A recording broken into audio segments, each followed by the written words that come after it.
নমস্কার সকলকে। দেখো আজকে 20/8/2024 ইনফরমেশন বুলেটিন কিন্তু পাবলিশ করে দেওয়া হয়েছে তো ওয়েস্ট বেঙ্গলের তরফ থেকে। এবার তোমাদের কি কি চেঞ্জ আছে বা ইনফরমেশন বুলেটিনে কি কি গুরুত্বপূর্ণ জিনিস আছে তোমাদের সঙ্গে আমি সেটা শেয়ার করে দিচ্ছি।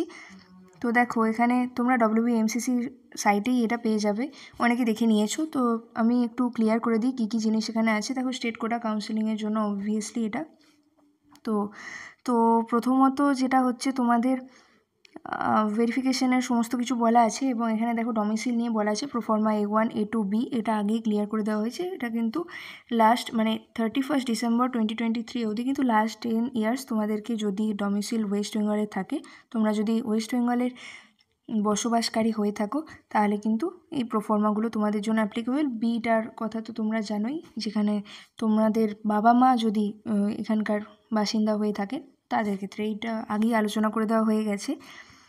নেক্সট হচ্ছে তোমাদের এই ডোমিসাইলটা অবশ্যই করে নিতে হবে। Valid domicile certificate as applicable which is obtained from the West Bengal district portal will also be accepted as the proof of domicile. ঠিক আছে, যেটা এই ডিস্ট্রিক্ট থেকেও যদি তোমাদের বার করা থাকে তাহলে সেটাও কিন্তু অ্যাপ্রুভ করা হবে।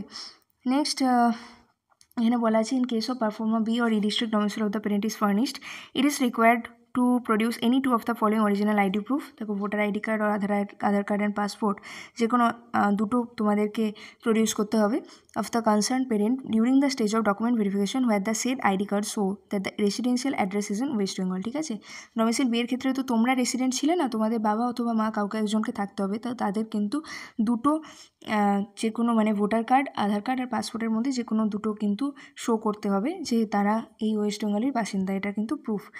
ঠিক আছে, তো এইটা দেখো আমি ডোমিসাইলে আগে আলোচনা করে দিয়েছি কাদের কাদের থেকে তোমরা এই সমস্ত কিছু সার্টিফিকেট অথরাইজ করতে পারবে। নেক্সট চলে আসি, দেখো এটা ম্যানেজমেন্ট কোটার জন্য।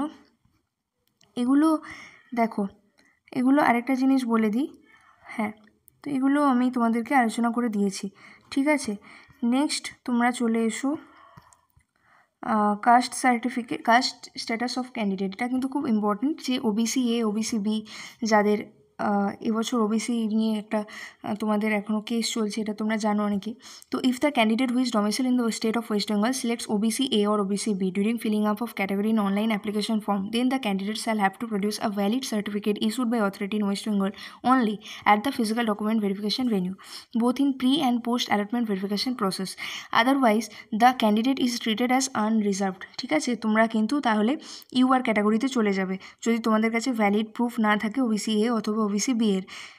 এবং আরেকটা জিনিস, if the OBC A or OBC B certificate issued before 1/4/2024, 1 এপ্রিলের আগে যদি থাকে, then the candidate has to provide income certificate issued by the authority who issued earlier caste certificate. ঠিক আছে, অ্যান্ড আর কিছু বলা আছে।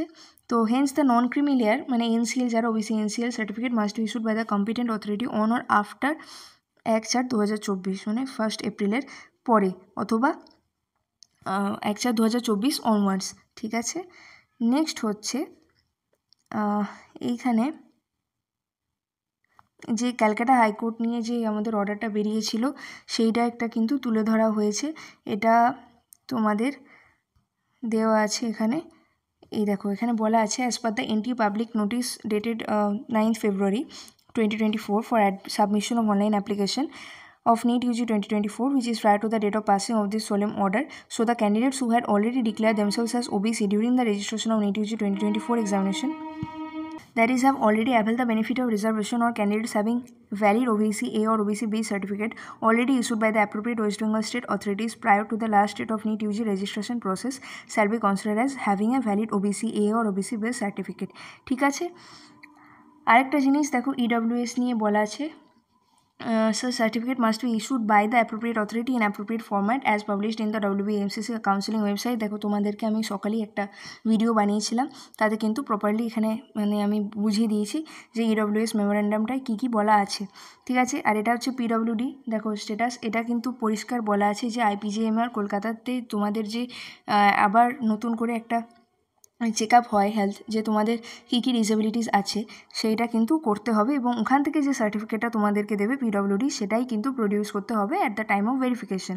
ঠিক আছে, দেখো মার্কশিট অফ 10+2 এক্সামিনেশন, আচ্ছা এজ হচ্ছে লেস দ্যান 7 ইয়ার্স কিন্তু হওয়া যাবে না, অ্যাটলিস্ট 17 ইয়ার্স হতে হবে according to 31 December 2024।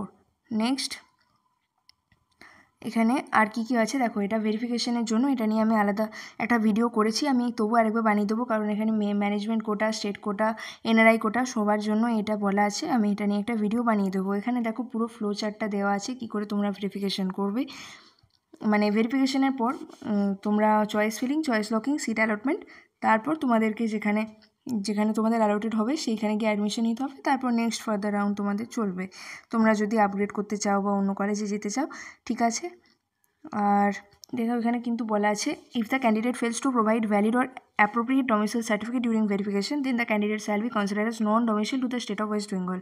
Then he or she can participate for management quota seats or private colleges in the same round if such candidate requests in pen and paper before the nodal officer of concerned verification center। ঠিক আছে, এটা কিন্তু অবশ্যই মনে রেখো, তোমাদের perfect appropriate domicile certificate কিন্তু তোমাদেরকে প্রডিউস করতে হবে, ঠিক আছে।